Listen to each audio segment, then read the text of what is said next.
नमस्कार दोस्तों, super computer में आपका स्वागत है। आज हम बात करेंगे कंप्यूटर रिपेयरिंग के बारे में। चाहे आप एकदम नए हों या फिर थोड़ा बहुत जानते हो, ये वीडियो आपके लिए है। कंप्यूटर रिपेयरिंग कोई जादू नहीं है, ये एक स्किल है जिसे कोई भी सीख सकता है। आपको बस कुछ बेसिक जानकारी और स्किल्स की जरूरत होती है। इस वीडियो में हम आपको कंप्यूटर रिपेयरिंग के बेसिक स्टेप्स बताएंगे, वो भी एकदम सरल भाषा में। तो चलिए शुरू करते हैं।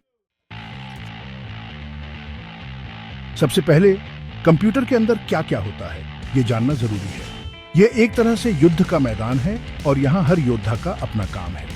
सबसे महत्वपूर्ण है सीपीयू यानी सेंट्रल प्रोसेसिंग यूनिट। यह कंप्यूटर का दिमाग होता है जो सारे काम करता है। फिर आता है मदरबोर्ड। यह एक तरह से कंप्यूटर की रीढ़ की हड्डी है जो सभी पुर्जों को जोड़ती है और उनमें तालमेल बनाए रखती है। रैम यानी रैंडम एक्सेस मेमोरी। यह कंप्यूटर की शॉर्ट टर्म मेमोरी होती है जहां आपके द्वारा इस्तेमाल किए जा रहे प्रोग्राम और फाइलें स्टोर होती हैं। हार्ड ड्राइव या एसएसडी, यह कंप्यूटर की लॉन्ग टर्म मेमोरी होती है जहां आपका सारा डेटा स्टोर होता है। पावर सप्लाई यूनिट, यह कंप्यूटर को बिजली देता है जैसे कि एक दिल शरीर को खून पंप करता है। और अंत में ग्राफिक्स कार्ड, यह गेमिंग और वीडियो एडिटिंग जैसे ग्राफिक्स इंटेंसिव कामों के लिए जिम्मेदार होता है। अब हर कंप्यूटर अलग होता है, जैसे हर योद्धा अलग होता है। इसलिए रिपेयरिंग शुरू करने से पहले अपने कंप्यूटर के स्पेसिफिकेशन देखना जरूरी है। इसके अलावा कुछ पेरिफेरल डिवाइसेस भी होते हैं, जैसे कि मॉनिटर, कीबोर्ड, माउस, प्रिंटर आदि। इन्हें भी समझना जरूरी है क्योंकि कई बार समस्या कंप्यूटर में नहीं बल्कि इन उपकरणों में होती है। तो बस अपने कंप्यूटर के पुर्जों को जानिए, उनकी ताकत और कमजोरी को समझिए और फिर रिपेयरिंग करना आसान हो जाएगा। ठीक है, अब जब आप कंप्यूटर के पुर्जों से परिचित हो गए हैं तो समय आ गया है अपने हथियार तैयार करने का। कंप्यूटर रिपेयरिंग के लिए कुछ बेसिक उपकरणों की आवश्यकता होती है। सबसे पहले एक अच्छा screw driver set, computer case और उसके अंदर के पुर्जों को खोलने और बंद करने के लिए अलग अलग साइज के स्क्रू ड्राइवर रखें क्योंकि हर स्क्रू एक जैसा नहीं होता। दूसरा, एंटीस्टैटिक रिस्ट बैंड। ये आपको इलेक्ट्रोस्टैटिक डिस्चार्ज से बचाता है जो आपके कंप्यूटर के संवेदनशील पुर्जों को नुकसान पहुंचा सकता है। तीसरा, मल्टीमीटर। यह वोल्टेज, करंट और रेजिस्टेंस को मापने के काम आता है, जिससे आप पता लगा सकते हैं कि कोई पुर्जा ठीक से काम कर रहा है या नहीं। चौथा, थर्मल पेस्ट। यह सीपीयू और हीट सिंक के बीच गर्मी को ट्रांसफर करने में मदद करता है, जिससे सीपीयू ठंडा रहता है। और अंत में डस्टिंग टूल्स। कंप्यूटर के अंदर धूल जमा होना आम बात है जो ओवरहीटिंग का कारण बन सकती है। इसलिए धूल साफ करने के लिए ब्रश, कंप्रेस्ड एयर कैन और माइक्रोफाइबर कपड़े का इस्तेमाल करें। याद रखें, आपके उपकरण जितने अच्छे होंगे आपका काम उतना ही आसान होगा। इसलिए क्वालिटी से समझौता न करें और हाँ, अपने उपकरणों को व्यवस्थित रखें ताकि जरूरत पड़ने पर आपको उन्हें ढूंढने में मशक्कत न करनी पड़े। अब आते हैं असली खेल पर। कंप्यूटर रिपेयरिंग शुरू करने से पहले समस्या की पहचान करना बेहद जरूरी है। सबसे पहले सिस्टम के पावर की जांच करें। क्या कंप्यूटर चालू हो रहा है?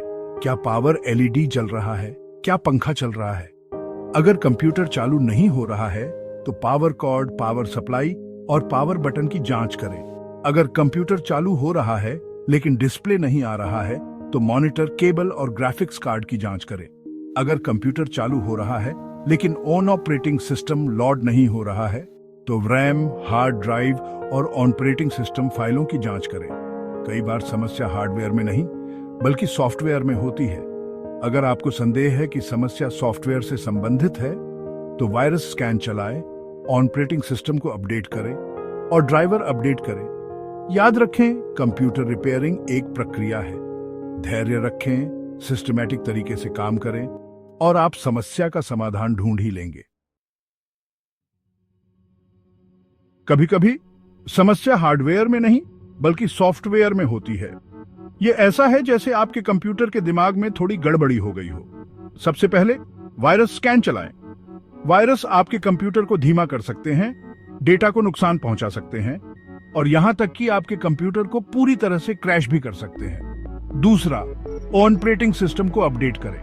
माइक्रोसॉफ्ट और एप्पल नियमित रूप से सुरक्षा अपडेट और बग फिक्स जारी करते हैं। तीसरा, ड्राइवर अपडेट करें। ड्राइवर सॉफ्टवेयर के छोटे छोटे टुकड़े होते हैं जो आपके हार्डवेयर को ऑपरेटिंग सिस्टम से बात करने की अनुमति देते हैं। अगर आपके ड्राइवर पुराने हैं तो आपके हार्डवेयर ठीक से काम नहीं कर सकते हैं। इन सॉफ्टवेयर समस्याओं को हल करने के लिए आप इंटरनेट पर आसानी से गाइड और ट्यूटोरियल पा सकते हैं। याद रखें, सॉफ्टवेयर को अपडेट रखना आपके कंप्यूटर को सुचारू रूप से चलाने के लिए उतना ही महत्वपूर्ण है जितना कि हार्डवेयर को साफ रखना। कभी-कभी समस्या को हल करने का एकमात्र तरीका होता है पुराने को बदलकर नया लाना। अगर आपका हार्डवेयर पुराना हो गया है या खराब हो गया है तो आपको इसे बदलना पड़ सकता है। ये उतना कठिन नहीं है जितना लगता है।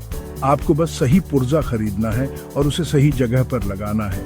इंटरनेट पर आपको स्टेप बाय स्टेप गाइड मिल जाएंगे जो आपको दिखाएंगे कि ये कैसे करना है। इसी तरह कभी-कभी आपको सॉफ्टवेयर को अपग्रेड या रीइंस्टॉल करना पड़ सकता है। अगर आपका ऑपरेटिंग सिस्टम बहुत धीमा चल रहा है तो आप विंडोज या मैकओएस का नया वर्जन इंस्टॉल कर सकते हैं।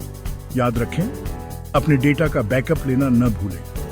अपग्रेड करने से पहले अपने सभी महत्वपूर्ण फाइलों, फोटो और वीडियो को एक बाहरी हार्ड ड्राइव या क्लाउड स्टोरेज पर सेव करें। डेटा लॉस किसी के लिए भी एक बुरे सपने जैसा हो सकता है, लेकिन घबराएं नहीं। अगर आपने गलती से कुछ फाइलें डिलीट कर दी हैं या आपका हार्ड ड्राइव क्रैश हो गया है तो भी आपके डेटा को रिकवर करने की उम्मीद है। कई डेटा रिकवरी सॉफ्टवेयर उपलब्ध हैं जो आपके खोए हुए डेटा को वापस पाने में आपकी मदद कर सकते हैं। ये सॉफ्टवेयर आपके हार्ड ड्राइव को स्कैन करते हैं और उन फाइलों को खोजते हैं जिन्हें डिलीट कर दिया गया है लेकिन अभी भी पूरी तरह से ओवरराइट नहीं किया गया है। अगर आप खुद से डेटा रिकवर करने में सहज नहीं हैं तो आप हमेशा एक पेशेवर डेटा रिकवरी सर्विस की मदद ले सकते हैं। ये कंपनियां विशेष उपकरण और विशेषज्ञता के साथ आपके डेटा को रिकवर करने में माहिर हैं। याद रखें, निवारण हमेशा इलाज से बेहतर होता है। अपने डेटा का नियमित रूप से बैकअप लें ताकि डेटा हानि की स्थिति में आपके पास हमेशा एक कॉपी मौजूद रहे।